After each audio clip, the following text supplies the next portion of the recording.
Olá pessoal, iniciando aí mais uma mega ultra hard, top, fantástica, única, ímpar. Não há nada igual, viu? Relação estrutura e atividade dos IBPs, isso mesmo, os inibidores da bomba de prótons, omeprazol, esomeprazol, pantoprazol, lanzoprazol, deslanzoprazol e o rabeprazol. Galera, nós vamos analisar a estrutura do composto e correlacionar com a sua atividade. Então, você vai entender exatamente com muita clareza como esses compostos eles interferem na atividade da famosa bomba de prótons localizada nas células parietais e responsáveis pela secreção ácida, isso mesmo, secreção de prótons, que é determinante, vai determinar o pH do suco gástrico. Então, para isso, sou Edson Luiz de Oliveira, farmacêutico graduado pela Universidade Estadual de Londrina, com aperfeiçoamento em farmacologia, especialização em fisiologia humana, mestrado em biologia celular e molecular e atualmente faço doutoramento em ciências médico-cirúrgicas na Universidade Federal do Ceará. Sou professor de pós-graduação em farmácia clínica e prescrição farmacêutica e cuida aí do nosso canal Visio Pharma, por isso, ó, dá joinha pra gente levantar, dá joinha, olha, clica aí, gostou do vídeo, dá joinha. Por quê? Para chegar mais e mais aos colegas farmacêuticos, acadêmicos de farmácia, outros profissionais da área de saúde, os curiosos da química, que queiram aprender um pouco mais sobre essa ciência chamada química medicinal farmacêutica, que é a mãe de todas as ciências, porque ela norteia o conhecimento da farmacologia. Mas é sempre importante, né? Lembrando do joinha, não esqueçam disso, é sempre importante que a gente recorde da fonte onde nós buscamos essas informações para a construção dos nossos materiais. Então, primeiro dado importante, lembrar que nós temos duas importantes publicações. A primeira do American Journal of Pharmaceutical Education, fala exatamente sobre a estrutura dos IBPs, e a segunda publicação é o famoso The Principles of Medicinal Chemistry do Foyle, página 1064 e 1065. Ali você vai encontrar as informações das quais a gente construiu essa nossa mega hard, ultra top, fantástica, galáctica videoaula. A Terra vai tremer. Espera, você vai ver. Bom, para a gente poder falar sobre os IBPs, é necessário, doutores, doutoras, acadêmicos, que a gente fale um pouquinho do alvo, né? É importante. Como é que eu vou falar do dardo se eu não vou falar do alvo? Isso é importante, porque é um dardo que vai cravar no alvo e vai inativar permanentemente o alvo. Então, o alvo é a famosa bomba de prótons localizada exatamente na membrana apical das células parietais, e essa proteína, gastando energia do metabolismo, gastando ATP, ela vai transportar o H+ para o meio extracelular e o K+ para o meio intracelular. É importante nós lembrarmos de onde surge o H+. O H+ não aparece magicamente dentro da célula. Não, ele procede da reação entre a água e o CO2, o dióxido de carbono. Dióxido de carbono esse que é procedente lá da mitocôndria. Então, lá do ciclo de Krebs surgiu o CO2, juntamente com a água, forma por atividade da enzima chamado anidrase carbônica, forma ácido carbônico. O ácido carbônico é dissociado em H+ e bicarbonato. O bicarbonato é transportado para o meio extracelular e vai ter o seu destino, que é o sangue, e o cloreto é contratransportado, vindo para o meio intracelular das células parietais para então ser lançado juntamente com o H+. Vejam que o transporte do cloreto não se faz por gasto de energia, mas o transporte de H+, sim, ele faz por transporte com gasto de ATP. Essa proteína chama-se H+, K+, ATPase. Lembrar também que a secreção ácida gástrica é determinada por 3 fatores químicos importantes. ativação pela gastrina, participação da histamina e também participação da acetilcolina da via vagal, ou seja, do 10º par de nervo craniano, nervo vago, os neurônios liberam a acetilcolina. Então, a acetilcolina mais a histamina mais a gastrina, em última instância, ativam a bomba de prótons, fazendo com que ela, bomba de prótons, aumente ou leve um aumento da concentração de H+, no lúmen, no espaço extracelular. É importante lembrar que essas células parietais estão localizadas nas glândulas gástricas, existem os canalículos, existe toda uma estrutura, uma arquitetura dentro da histologia, mas eu quero falar só da célula individualizada. E na membrana, então, na membrana apical, aqui existe, mergulhado na membrana apical, existe uma proteína chamada bomba de prótons, ou H+K+ATPase. Essa proteína, que está bem ilustrada nessa imagem, ela já teve a sua estrutura tridimensional já estabelecida. Ela tem duas subunidades, uma subunidade chamada subunidade alfa e uma subunidade chamada beta. A subunidade alfa é a subunidade conhecida como subunidade de ação catalítica, é ela que responde pelo transporte do prótons. E lembrar que essa subunidade será o alvo da ação dos famosos IBPs, ok? Nós já falaremos sobre isso. Então é importante lembrar que a subunidade alfa é responsável pela função catalítica e a subunidade beta, ela é responsável pela função regulatória.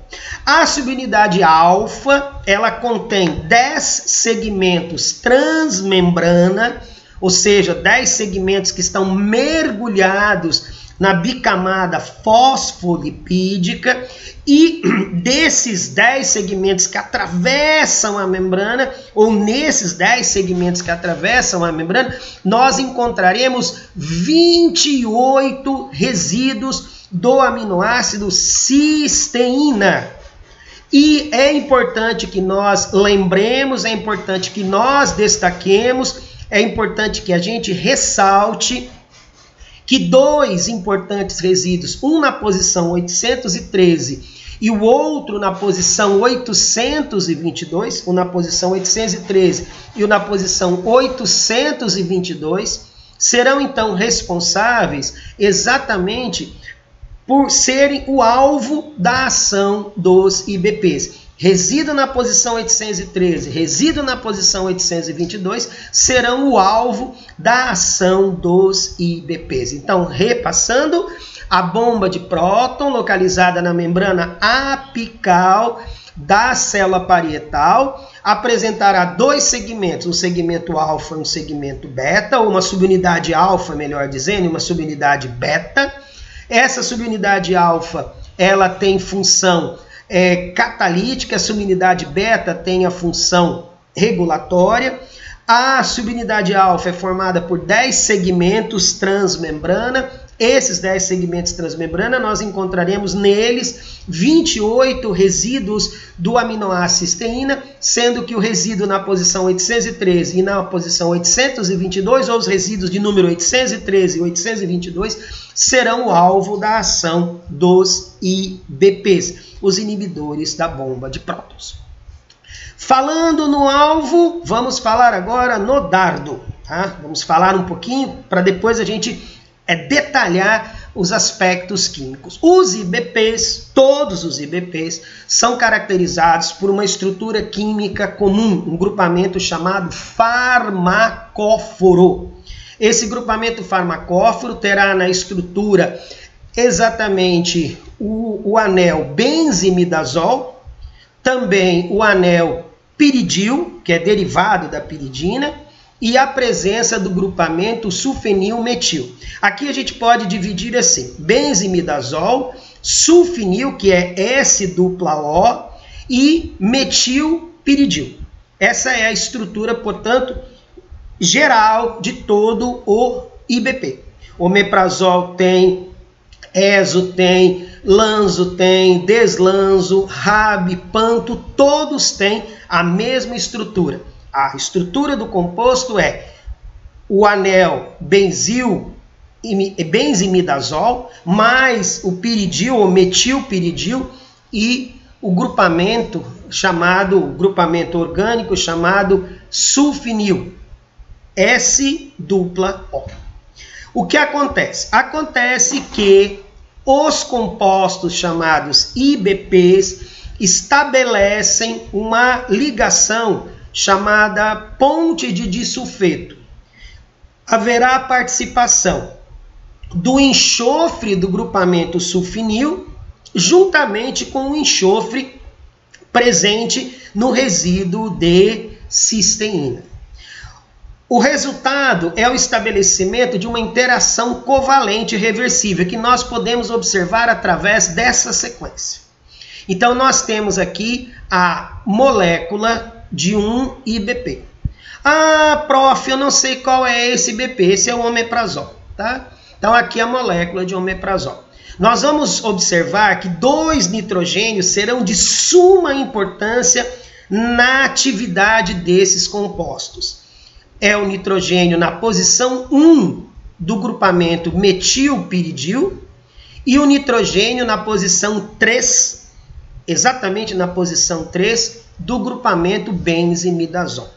O que irá acontecer? Em meio ácido, conforme nós podemos observar nessa imagem, haverá protonação do nitrogênio, resultando num rearranjo intramolecular. Nós vamos mostrar para vocês, para os senhores, como ocorre o rearranjo intramolecular, havendo a transformação do grupamento sulfenil em derivado do ácido sulfênico, que no caso seria o SOH, depois vai formar a sulfenamida e como consequência haverá interação com o enxofre no resíduo 813 ou no resíduo 822 ou em ambos, resultando, portanto, na formação dessa ponte de sulfeto que promoverá uma inibição irreversível, porque é uma ligação do tipo covalente. E essa ligação covalente, ela irá inativar de modo permanente a atividade da H+, K+, ATPase. Lembrar que os IBPs são potentes inibidores e têm, devido ao estabelecimento dessa ligação covalente, eles apresentam, portanto, uma atividade de longa duração. Deve ser lembrado que para que seja recuperado a atividade das células parietais, é necessário que sejam sintetizadas novas proteínas. Ou seja, a célula parietal, quando ela tem ou ela está submetida à ação dos IBPs, o que irá acontecer? Haverá inibição das bombas de prótons, não diria que são todas, mas uma grande parcela, alterando, portanto, a secreção ácida. Em havendo a suspensão da terapêutica, a célula terá que ressintetizar, ou melhor dizendo, terá que sintetizar de novo a bomba de próton. Então, essas características químicas serão importantes, nós vamos discutir detalhadamente, enriquecidamente com vocês. Mas saibam que todos os IBPs apresentam na sua estrutura o anel benzimidazol, o grupamento ou anel metilpiridil e o sulfinil.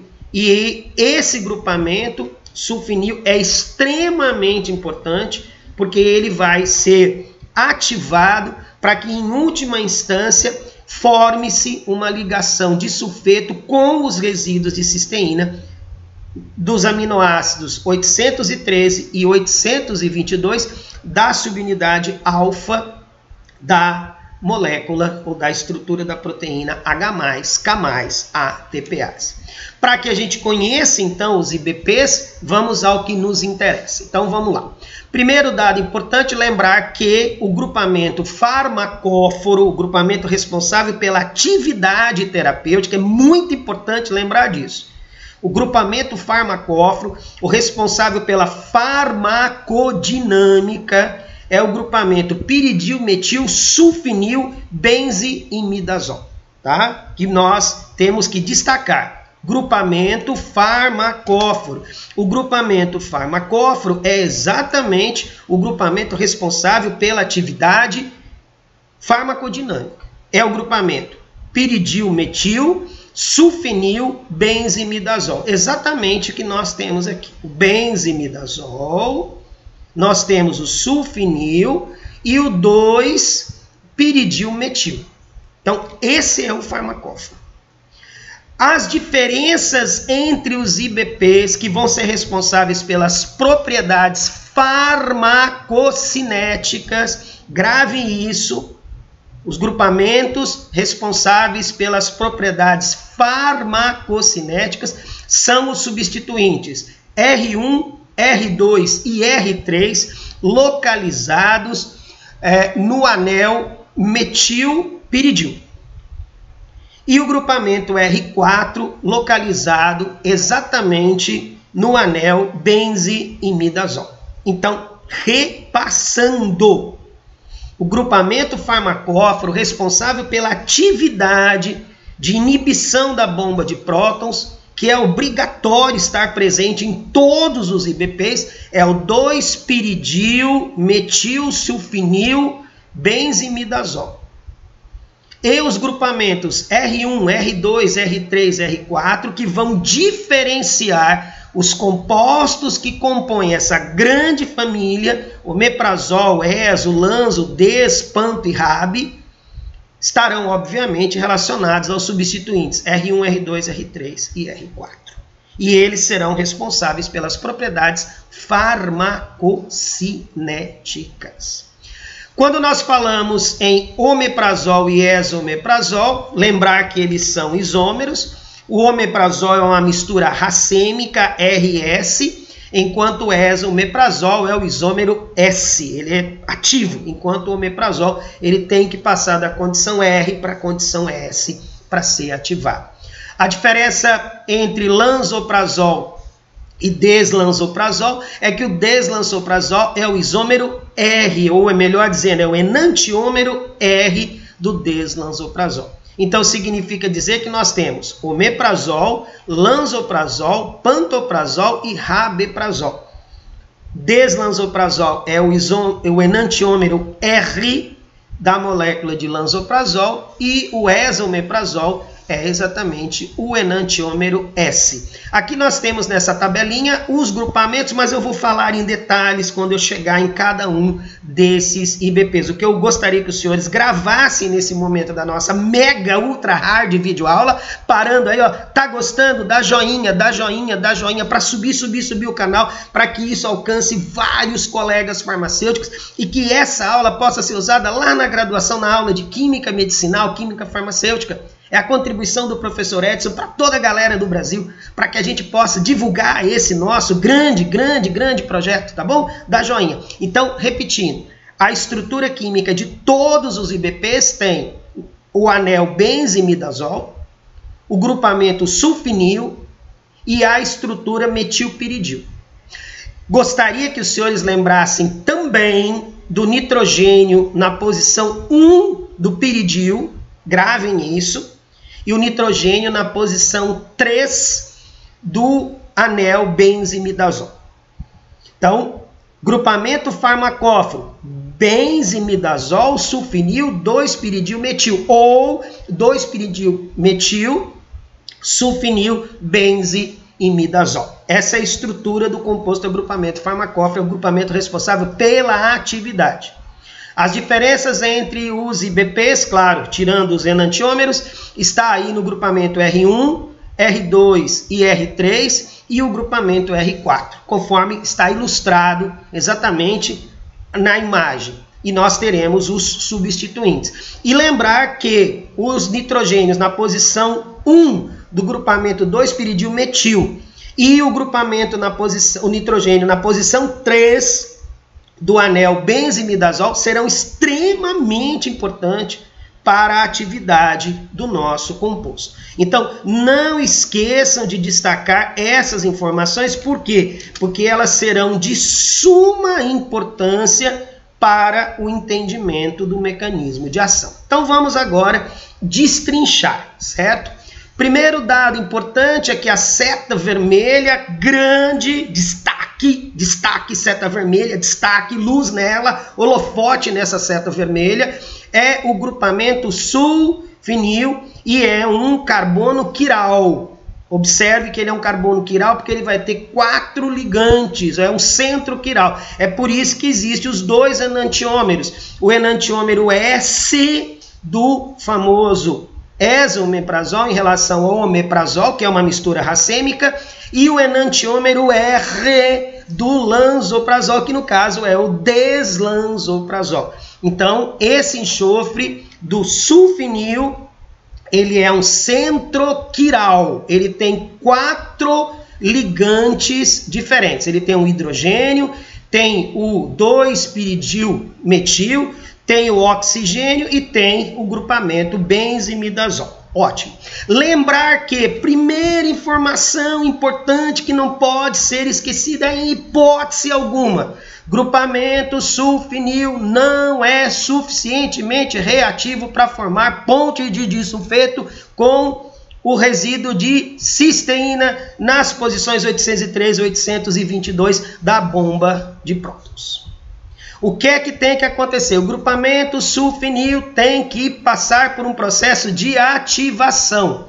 E essa ativação começará, grave nisso, começará com a protonação desses 2 nitrogênios.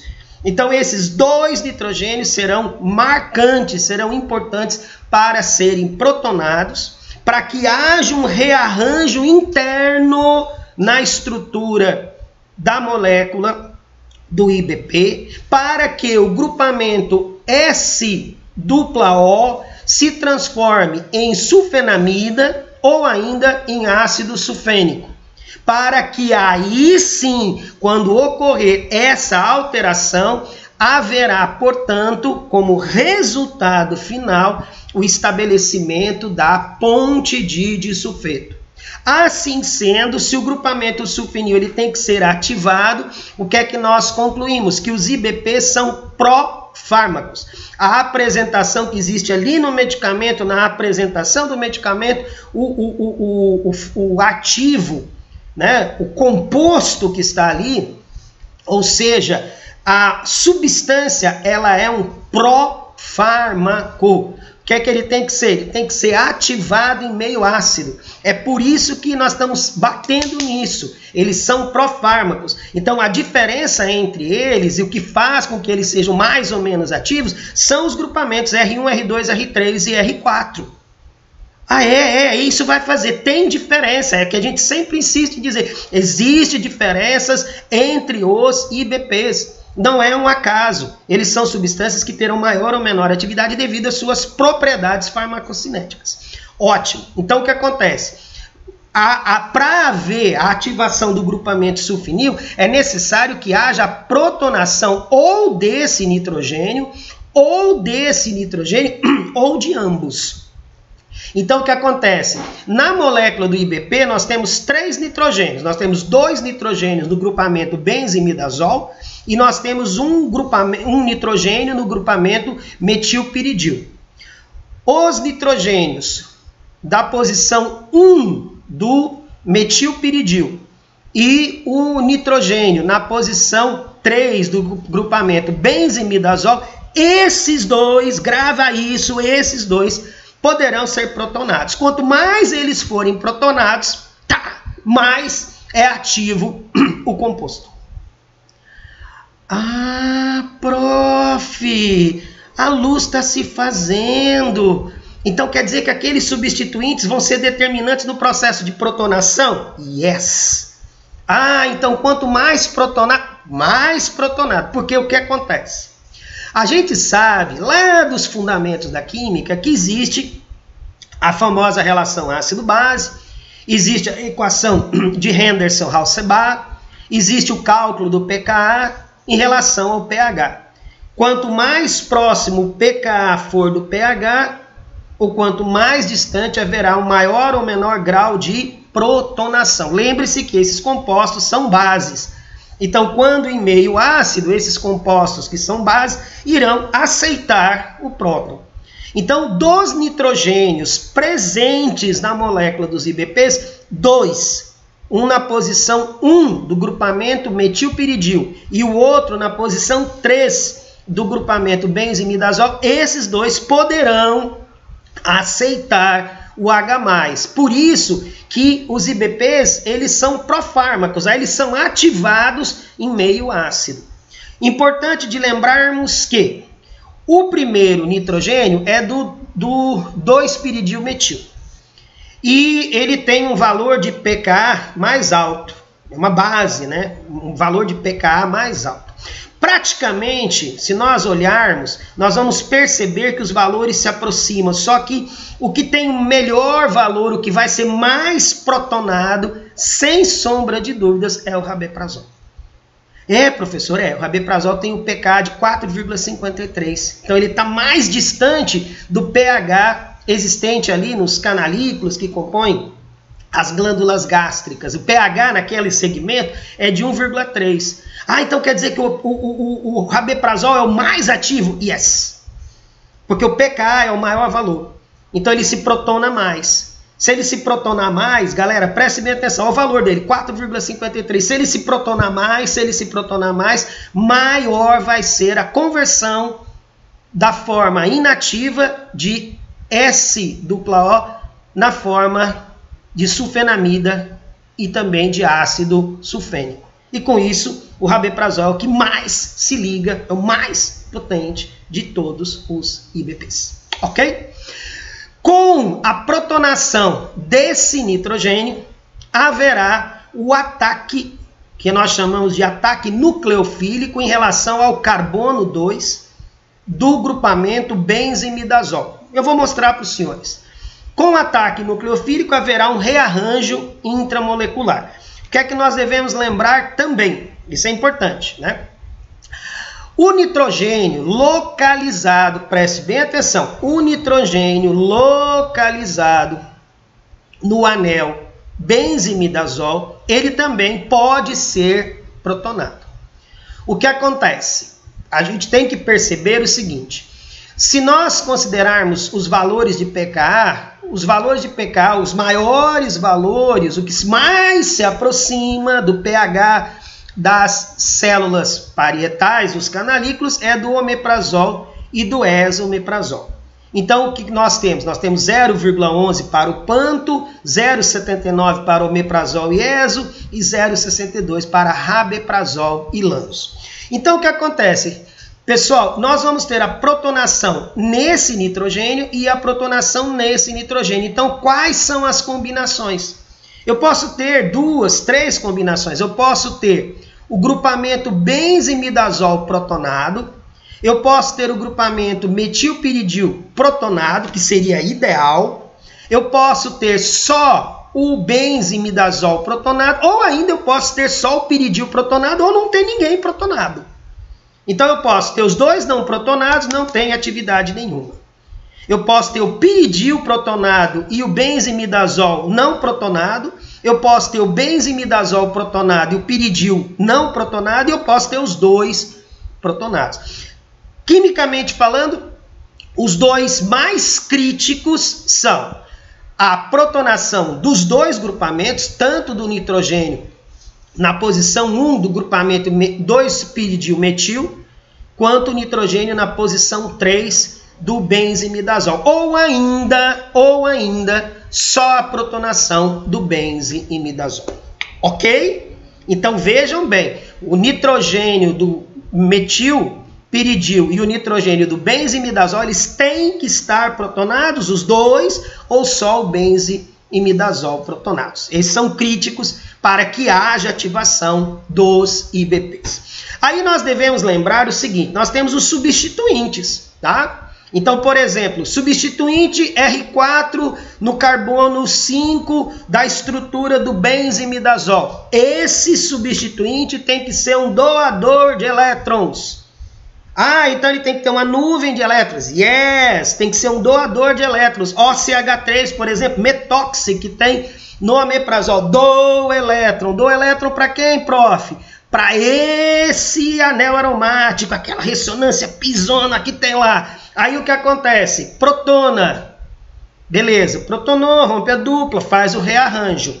Massa. Então, o grupamento que está em R4 tem que ser um grupamento doador de elétrons. Ótimo. Aí o que acontece? Em sendo um grupamento doador de elétrons, o que é que nós vamos observar? Que existe a possibilidade de haver várias combinações.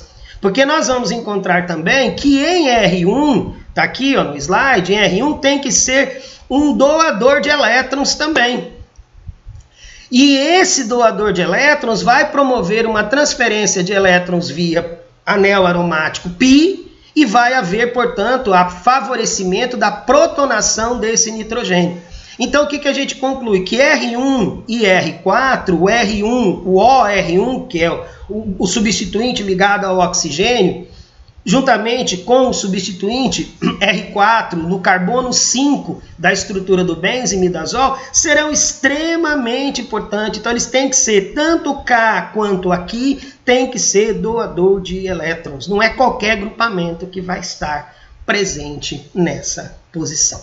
Ok? E em sendo doadores de elétrons, nós teremos a protonação do nitrogênio na posição 1 e a protonação do nitrogênio na posição 3 do anel benzimidazol. E é isso que eu gostaria que vocês acompanhassem aqui em relação ao que nos interessa em termos de mecanismo de ação. Nós temos aqui um IBP, não importa qual. Vejam que em meio ácido ocorrerá, portanto, a protonação do nitrogênio na posição 1 do grupamento metil-piridil.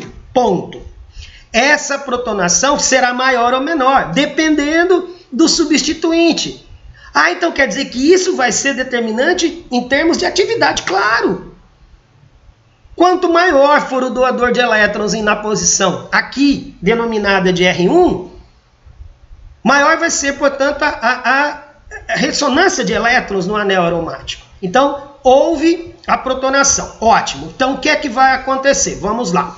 Ainda em meio ácido, preste bem atenção, ainda em meio ácido, o nitrogênio na posição 3 sofrerá uma nova protonação. Então, quando o nitrogênio na posição 3 ele sofre uma protonação, ele fica com uma deficiência de elétrons. E aí haverá, portanto, um ataque, preste bem atenção, do nitrogênio do grupamento piridil em relação ao carbono 2.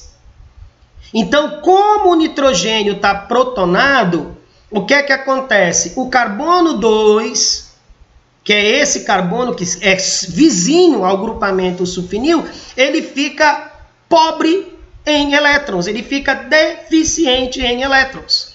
Aí o resultado disso é que, para satisfazer essa demanda, vai acontecer um rearranjo. Ah, eu estou começando a entender. Então quer dizer que a hora que protonar o nitrogênio na posição 1 e protonar o nitrogênio na posição 3, o nitrogênio na posição 3 protonado, ele vai fazer com que o carbono 2 fique muito reativo. Exatamente. Ou seja, ele fique deficiente em elétrons. Exatamente. E aí, ficando deficiente em elétrons, o que acontecerá? Vai haver um rearranjo interno. E como consequência desse rearranjo interno, esse grupamento S-O vai se transformar em SOH. Então vejam na próxima imagem, olha o que vai acontecer. Então ocorreu a ligação entre o nitrogênio da posição 1 do grupamento piridil com o carbono 2 do grupamento benzimidazol. Ótimo, olha só o rearranjo que está acontecendo internamente. Haverá o rompimento dessa dupla ligação com o oxigênio e a formação de SOH. Aí nós temos dois intermediários. Nós temos o intermediário sulfênico e nós temos a sulfenamida. Os dois são ativos. Quanto mais houver a formação de sulfênico, haverá maior formação também de sulfenamida. Vejam, ciclizou e ciclizou, formou a sulfenamida. Resultado.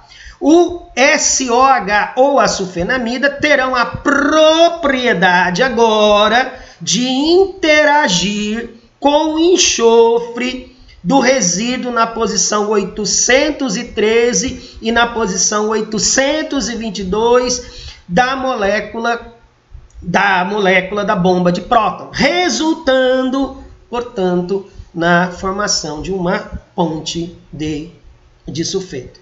Inativação permanente da bomba de prótons. Fantástico, fantástico, fantástico. Diga para mim que não é fantástico. Diga para mim, diga, olha para mim, olha nos meus olhos. Não é fantástico?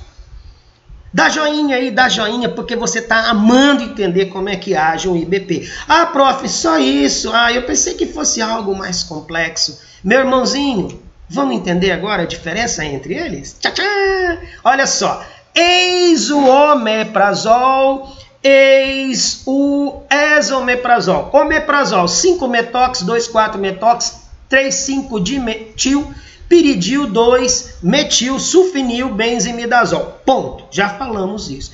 Qual a característica? O omeprazol, ele tem doador de elétrons, Importante lembrar, tá? O metox é um importante doador de elétrons. Muito, muito, muito importante.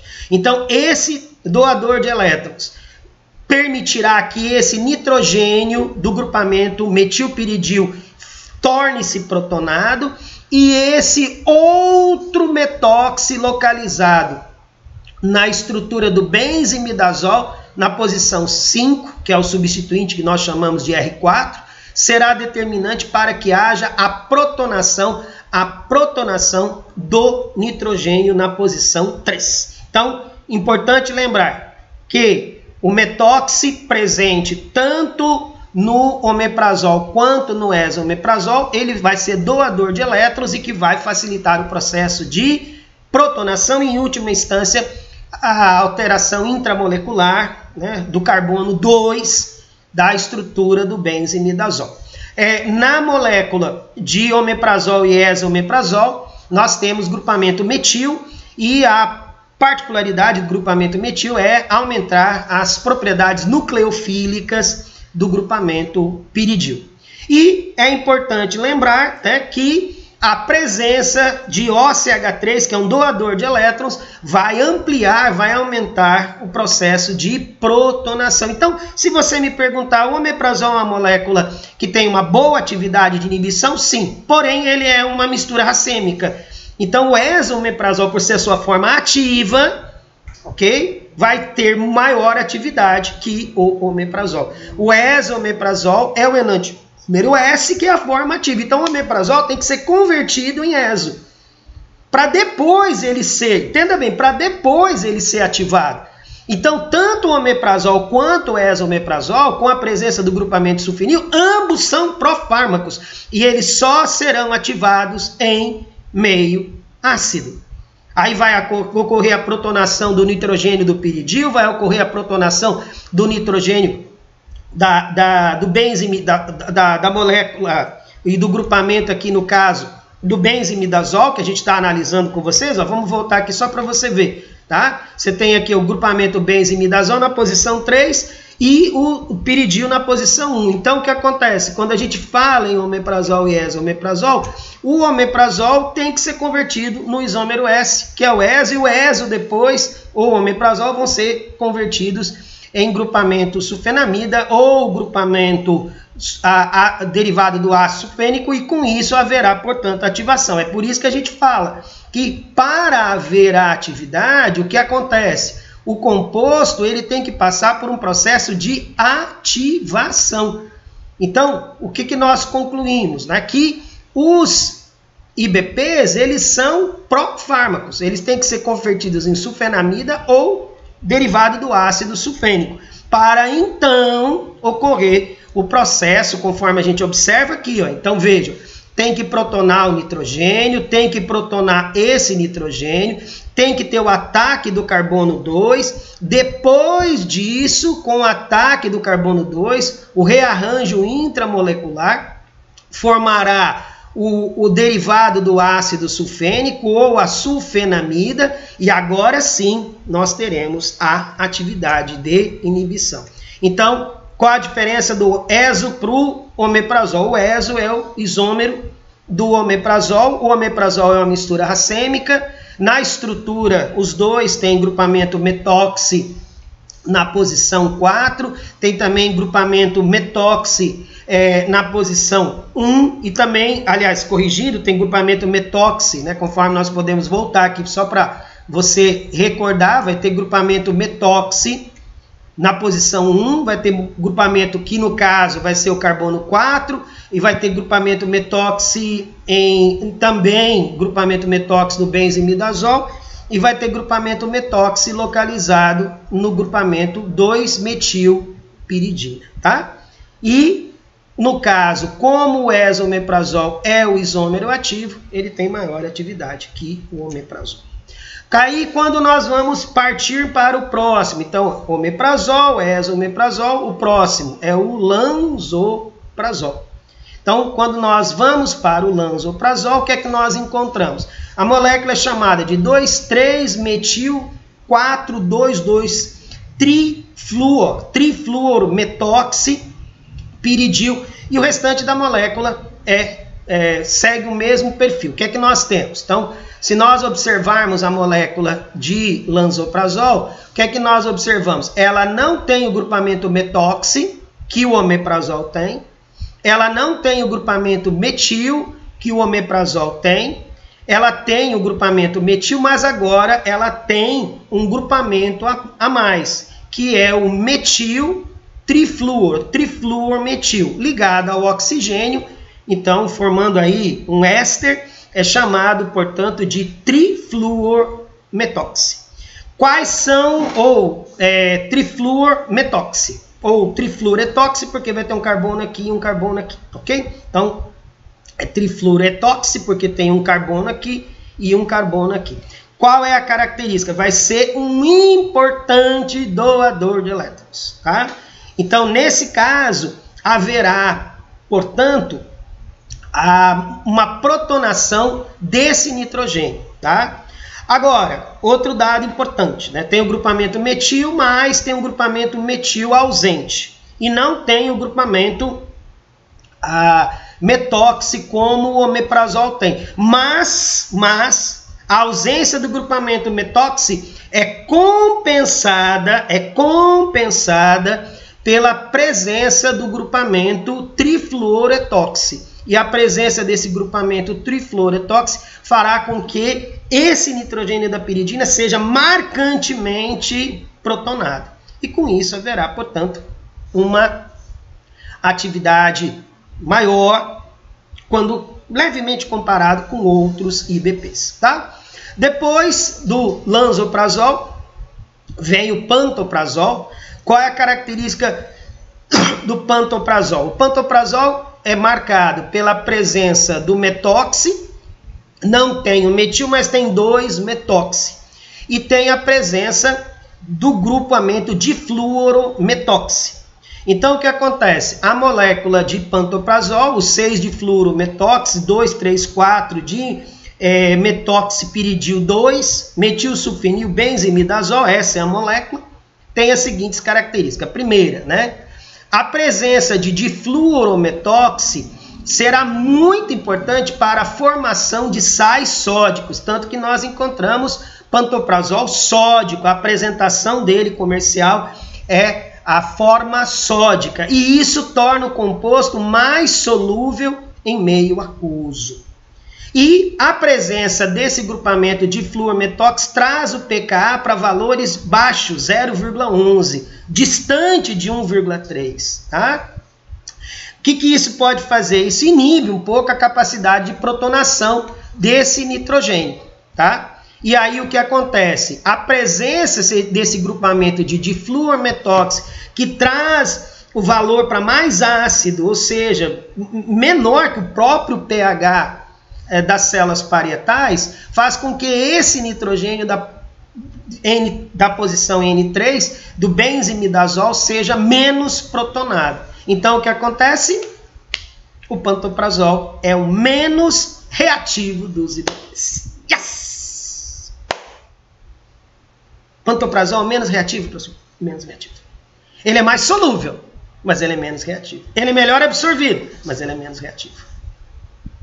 Captou? Então, a presença do difluorometoxi diminui, favorece a formação de sais sódicos, mas inibe o processo de protonação. O flúor é muito eletronegativo, ele puxa o par de elétrons do oxigênio para ele. E com isso, esse par de elétrons livres não é jogado, entre aspas, né, não é lançado dentro do anel aromático e reduz a protonação desse nitrogênio na posição 3. Tá? Agora, por outro lado, quando a gente fala no grupamento metoxi, né, presente no piridil, aí sim, o grupamento metoxi presente no grupamento piridil, os dois grupamentos metoxi, favorece o processo de protonação. Então, o que acontece? Se você considerar a atividade dele é mais lenta, então a resposta do pantoprazol é mais lentificada, é mais demorada. E aí, nós chegamos no rabeprazol. O rabeprazol ele é enriquecido de oxigênio. O que acontece na estrutura do rabeprazol? O rabeprazol ele tem o grupamento metil, mas ele é marcado pela presença do grupamento metoxipropoxi, que é esse cidadãozinho que está aqui. O que acontece? Esse grupamento é um importante doador de elétrons que faz com que o pKa1 suba lá para cima, 4,53, muito alcalino lá em cima, básico. Aí o que acontece? A protonação é máxima, extensiva protonação do anel piridínico, muito maior que o omeprazol, muito maior que o ESO, muito maior que o panto. O RAB é top, ele é 10 vezes maior que o omeprazol. E com isso, quanto mais nitrogênio do piridil estiver protonado, maior a quantidade de formas ativas ali nas células parietais para ter ação antissecretora. Ele que tem a maior característica nucleofílica. Ah, professor, e aí o que acontece? A presença do grupamento metoxipropoxi doando elétrons, tá?